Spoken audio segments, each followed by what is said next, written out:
جی آپ اس کو ڈیوائیڈ کر دینا، اس سے پہلے ہم نے دیکھا ہے جب بھی کبھی اس طرح کے خطرات ہمارے ملک کو پیش آئے ہیں تو اس وقت پوری قوم یکجا ہوئی ہے. May it be A P S کے بعد ہونے والے نیشنل ایکشن پلان پہ تمام پولیٹیکل ڈیوائیڈز کے لوگ یکجا ہوئے، ایک جگہ پر اکٹھے ہوئے اور انہوں نے اس نیشنل ایکشن پلان کو اپروو کیا جس کے خاطر خواہ نتائج نکلے.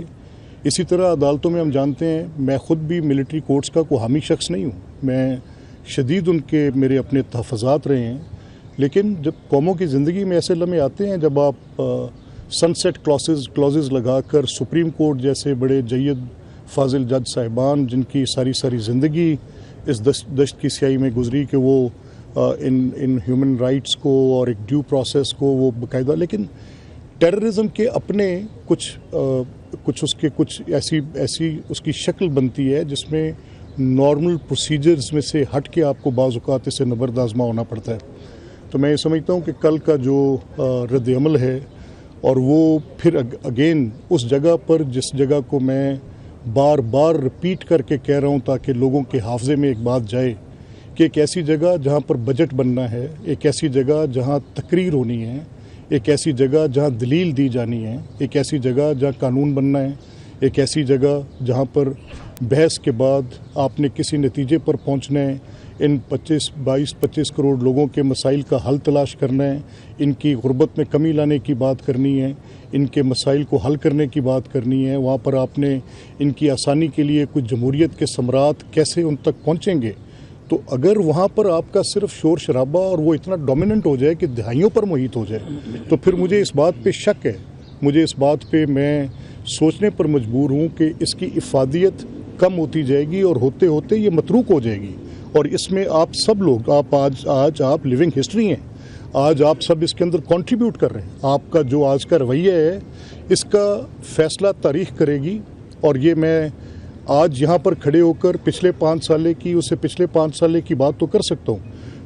مجھے یقین ہے کہ مولانا دلیل سے بات کر سکتے ہیں، مجھے یقین ہے کہ علی محمد دلیل سے بات کرتے ہیں. آئیں بتائیں تو صحیح کہ اگر آپ نے اس کا مقابلہ کرنا ہے تو کیسے کرنا ہے. لیکن اگر آپ صرف یہ کہیں کہ یہ موجودہ حکومت جو بھی کام کرے گی اس کے خلاف آپ نیشنل سیکیورٹی کے ایشوز پر بھی آپ پولیٹیکل ڈیوائیڈ کا حصہ بنیں گے اور اس طرح سے آپ اس کلیویج کو ڈیپن کرتے چلے جائیں گے تو یہ وہ لاسز ہیں جن کو ریکور کرنے کے لیے ہو جائیں گے.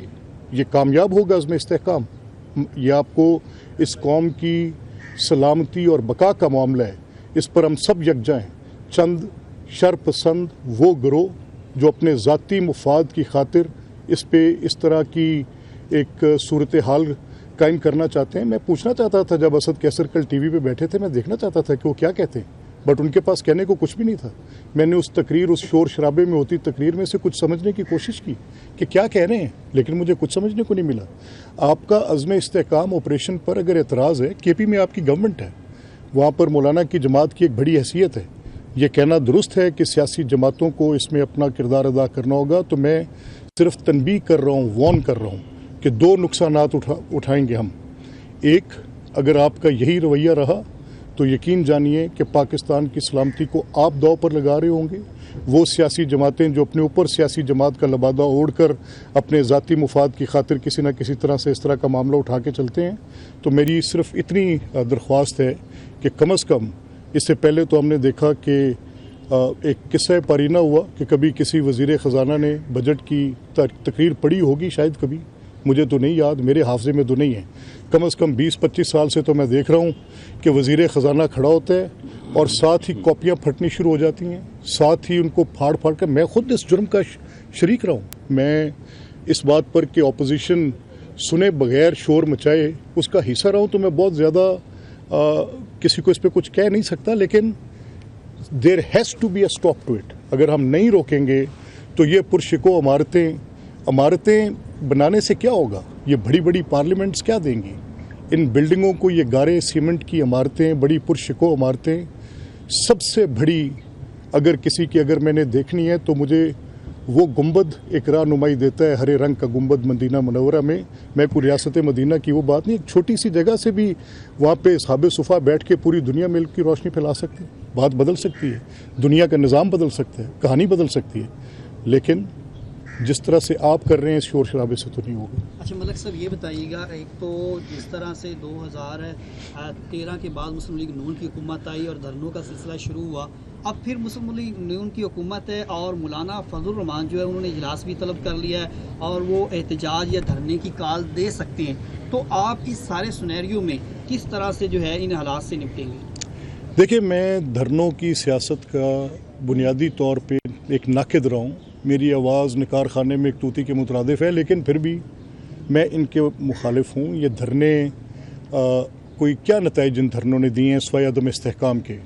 2014 سے یہ سلسلہ دھرنوں کا شروع ہوا، مجھے تو ایسے لگتا تھا کہ میں قرون وسطیٰ کے دور میں زندہ ہوں۔ جتھے آتے ہیں، وہ محاصرہ کرتے ہیں، دارالخلافے میں بیٹھتے ہیں، شہر کو بند کرتے ہیں، خندقیں کھودتے ہیں، دیواریں بناتے ہیں اور محاصرہ کر دیتے ہیں، اربوں ڈالرز کی معیشت کو برباد کر دیتے ہیں، 2-2 4-4 مہینے وہاں پر بیٹھے رہتے ہیں، پوری لائف جامد ہو جاتی ہے اور اس کو کہا جاتا ہے یہ مؤثر اپوزیشن ہے۔ آپ کا احتجاج کا حق تب تک ہے جب تک آپ میرے باقی سول رائٹس کو وائلیٹ نہیں کر رہے۔ اگر آپ کے پروٹیسٹ میں آپ میرے سول رائٹس کو جو ایک عام شہری کے طور پہ میرے ہیں ان کو آپ وائلیٹ کرنے لگے تو کیسا یہ احتجاج نہیں، پھر یہ انارکی ہے۔ محمد زبیر صاحب نے الزامات لگائے ہیں کہ میاں محمد نواز شریف کی آرمی چیف، اس وقت army chief general Qamar Javed Bajwa سے ملاقاتیں ہوئی اور یہ سارا ایک اسی کا نتیجہ تھا جو تحریک عدم اعتماد لائے گی، اس پر کیا کہیں گے سر؟ دیکھیں، بڑی بے بنیاد اور بڑی لغو بات ہے یہ۔ زبیر صاحب سے میں اس کی توقع نہیں کر رہا تھا، لیکن مجھے لگتا ہے کہ زبیر صاحب نے جو یہ بات کی ہے میاں نواز شریف صاحب کے حوالے سے اور جنرل باجوہ کے حوالے سے، اس سے بڑا جھوٹ، he has just lied through his teeth. ان کا یہ کہنا کہ یہ ملاقاتیں لندن میں جا کر ہوئی ہیں، میں اس کو بالکل مسترد کرتا ہوں، اور میں یہ سمجھتا ہوں کہ جو ان کا یہ الزام ہے کہ اس میں انہوں نے کوئی کانسپریسی کی پہلے اور اس کے بعد عمران خان کی حکومت ختم ہوئی، یہ مکمل طور پر ایک لغو بات ہے۔ اور یہ ملاقات کیسے اتنی ڈسکریٹ رہ سکتی ہے جس کا صرف محمد زبیر کو علم ہو؟ یعنی آرمی چیف پاکستان کے جاتے ہیں اور پاکستان کے واحد وہ سیاسی رہنما جن کا قد کاٹ اتنا بڑا ہے کہ جن کی کوئی بات چھپتی نہیں ہے، وہ تو گھر سے باہر نکلیں کسی ریسٹورنٹ کے لیے جانے کے لیے تو وہاں پر مکمل طور پر باہر پوری میڈیا کے سامنے بات آ جاتی تھی کہ کہاں گئے۔ اس طرح کی موومنٹ آپ سب جانتے ہیں، اس طرح کی کبھی ہو سکتی ہے کہ اس طرح مخفی رہے اور پوشیدہ رہے؟ آن ون کاؤنٹ میں یہ سمجھتا ہوں کہ محمد زبیر صاحب شاید ایسی بات کر گئے ہیں جس پر ان کو کافی الجھن بھی آ سکتی ہے۔ کیسے آ سکتی ہے؟ دیکھیں کہ جنرل باجوہ گئے ہوں گے جس ملک میں وہ کہہ رہے ہیں، لیٹ سے وہ کہتے ہیں کہ انگلینڈ میں وہ ملاقات ہوئی، تو وہاں کے امیگریشن کے ریکارڈز میں یہ بات ضرور ہوگی کہ جنرل باجوہ کب لینڈ کیے، کب گئے۔ ایسا کوئی ریکارڈ اویلیبل نہیں ہوگا جب وہ گئے ہی نہیں، جب وہ ملاقات ہوئی نہیں، کس جگہ پر ملاقات ہوئی، کس گھر میں ہوئی۔ یہ کبھی یہ بات نہیں ہو سکتی کہ میاں نواز شریف صاحب کی ملاقات کہیں ہو رہی ہو اور وہ بھی جنرل باجوہ سے ہو رہی ہو اور وہ بالکل کسی انڈر گراؤنڈ میں جا کے بیٹھ کے کر رہی ہے۔ کیسے ممکن ہو سکتا ہے؟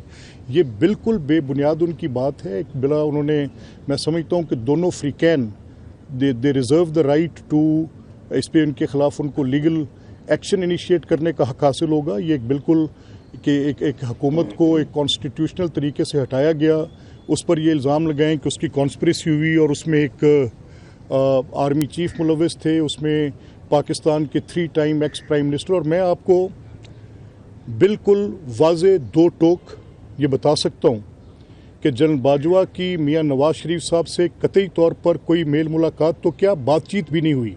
میاں صاحب کے ساتھ تو اس دور میں میاں صاحب کا تو ایک شکوہ رہا، میاں صاحب اس بات پہ شاکی رہے کہ ان کی پارٹی اور ان کے ساتھ جو سلوک ہو رہا ہے اس میں ان کا ایک اپنا نقطہ نظر تھا۔ آپ سب اس سے گواہ ہیں، آپ سب اسے جانتے ہیں۔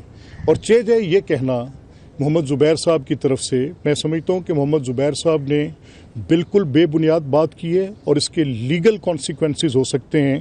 اور اس کے بعد پھر پی ٹی آئی کے وہ دوست جو ہر بات پہ نکارہ بجاتے ہیں، انہوں نے محمد زبیر صاحب کی وہ اٹھا لی اور آ کے پریس ٹاک کرنے بیٹھ گئے اور اس پر انہوں نے آ کے بات چیت شروع کر دی اور اس پر کہا کہ یہ کورٹ اس پہ سو موٹو ایکشن لے اور اس پر ایک جوڈیشل کمیشن بننا چاہیے اور ایسا ویسا ہونا چاہیے۔ تو میرا یہ خیال ہے کہ پہلے اس بات کی، یہ جو محمد زبیر کہہ رہے ہیں، اس پر جوڈیشل کمیشن پہ جانے سے پہلے محمد زبیر ایک دفعہ یہ تکلیف تو کریں بتانے کی کہ کب یہ ملاقات ہوئی, کہاں یہ ملاقات ہوئی, کیسے یہ ملاقات ہوئی, کس وقت جنرل باجوہ یہاں سے گئے, تو اس کی کچھ تفصیلات تو سامنے لے کر آئیں نا, بتائیں تو صحیح کہ کیسے. جب نواز شریف کو اقتدار سے نکالا, ملک صاحب جب نواز شریف کو اقتدار سے جب نکالا تھا تو آپ کیا سمجھتے ہیں کہ وہ عدلیہ تھی یا فوجی اسٹیبلشمنٹ جب نواز شریف کو اقتدار سے اتارا گیا تھا, کون ملوث تھا؟ آپ بھی دے دیں. میرا سوال یہ ہے کہ کل آپ پاکستان پیپلز پارٹی سے مذاکرات میں شریک تھے, تو کیا معاملات طے پائے ہیں؟ ان کو پولیٹیکل سپیس میں جو چیزیں میڈیا پر آ رہی ہیں, لگتا ہے کافی کچھ ان کو مطالبات مان لیے گئے ہیں. کہ اسی کے حوالے سے کہ بجٹ کے قریب آ کر پہلے وہ 100 دن شکوہ کرتے رہے, بجٹ کے قریب آ کر وہ کچھ دبے الفاظ میں کہتے ہیں کہ جی بجٹ میں جب ہم نے ان کی گردن پکڑی ہے نا تو پھر ان کو خیال آیا کہ ہمارے سارے مطالبات مان لیے. چلیے اب اس کو پھر اب ہم جو بڑی خوفناک تقریر ہے, اس طرح تو پی ٹی آئی بھی شاید وہ تنقید نہیں کر سکے جس طرح آصفہ بھٹو نے کل بجٹ اڑا کے رکھا. ایک سیکنڈ, اب اس کو اب ہم 2 حصوں میں تقسیم کر لیتے ہیں. پہلے آپ کی طرف آ جاتے ہیں اور پھر آپ کی طرف آ جاتے. دیکھیں, جہاں تک یہ اس بات کا سوال ہے کہ عدلیہ, تو عدلیہ کا میں یہ سمجھتا ہوں کہ ایک ایسا باوقار ادارہ ہے جس کے انصاف کرنے کے ساتھ ساتھ اس بات کا بھی آج تعین کرنا ضروری ہو گیا ہے کہ اس کی ایک عدالتی تاریخ مرتب کی جانی چاہیے کہ کتنی سیاست عدالت میں ہوئی. میں کیونکہ میرے ہاتھ پاؤں بندھے ہیں, میں ایک پابند آدمی ہوں, میں بہت زیادہ کھل کر میں اپنے اس فریڈم آف ایکسپریشن کی بنیاد پر کوئی ایک ایسی بات نہیں کہہ سکتا جس بات کے کہنے سے مجھے لگتا ہے کہ شاید کچھ اس وقار میں کمی آ جائے گی, کیونکہ مجھے وہ وقار بھی ملوث خاطر ہے. لیکن لازم ہوگا کہ یہ دیکھنا چاہیے کہ یہ پچھلی 1 دہائی میں وہ سیاسی فیصلے جن کے ساتھ وزرائے اعظموں کی حکومتوں کو ختم کرنے میں عدالتوں نے 184(3) کا استعمال کر کے کیا 58(2)(b) کو ریپلیس نہیں کیا؟ کیا الیکٹڈ مینڈیٹس کو ایسے ختم کیا جاتا ہے؟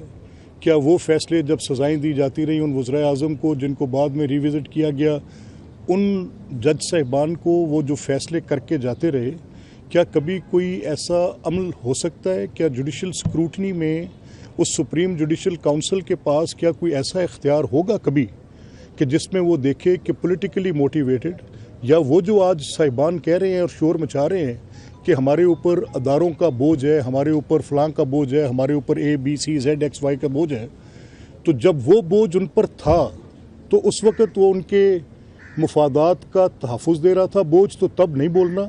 تب چاہے شوکت صدیقی گلا پھاڑ کر ٹرک بھر کے گاڑیوں کے وہ اس میں اپنی فائلیں رکھ کے عدالت میں جا کر ان بینچز کے سامنے پیش, اور تب سمن بکمن نمن بیٹھے رہیں سب اور اس وقت کوئی بات نہ کریں, اور یہی جج صاحبان تب بینچز پر موجود بھی ہوں, اور تب ان speaker Punjab assembly Malik Ahmad Khan media سے گفتگو کر رہے تھے. انہوں نے کہا کہ عزم استحکام پر سیاست کی جا رہی ہے, ایوان کی کارروائی کے دوران ذمہ دارانہ طرز عمل اختیار کرنا چاہیے.